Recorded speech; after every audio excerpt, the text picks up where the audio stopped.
Mga kadogs, ang inyong bang alagang aso ay bloated o kaya nakakaranas ng empacho, constipation o kaya paninigas ng dumi?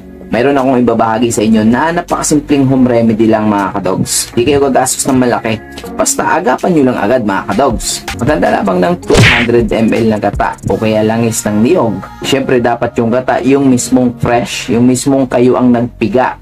Kaya dun sa langis naman, kayo rin mismo yung gumawa. Mas okay po yun mga kadogs. May mga nagsabi sa akin na okay naman daw yung virgin coconut oil na nakabote. Pero depende na sa inyo yun mga kadogs. Para sa akin, mas okay talaga yung kayo mismo yung gagawa ng langis. Ang pagbigay nito sa inyong alagang aso ay ihalo sa kanilang pagkain mga kadogs.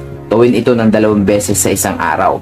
So yung 200 ml mga kadogs, depende sa inyo kung uubusin nyo na ng isang araw. Pwede rin pakunti-kunti muna yung pagbigay ninyo. Nakadepende na po yun sa inyo mga kadogs. Magtatanong kayo kung pwede ito sa mga tuta, like 1 month old. Pwede naman mga kadogs, basta bawasan lang talaga or kunti lang ang ibigay ninyo sa mga tuta. Yun na mga suggestion ko mga kadogs. Pero kung hindi kayo kumbinsido, huwag nyo na sundin. Ganun naman kasimple yun mga kadogs. Mga kadogs, tandaan, kung nagawa na ninyo yung remedy nito at wala talagang epekto sa inyong alagang aso, tulad ng sinabi ko kanina, ang vet ang pinaka-the best dyan mga kadogs. Alin nyo na agad sa vet ang inyong alagang aso.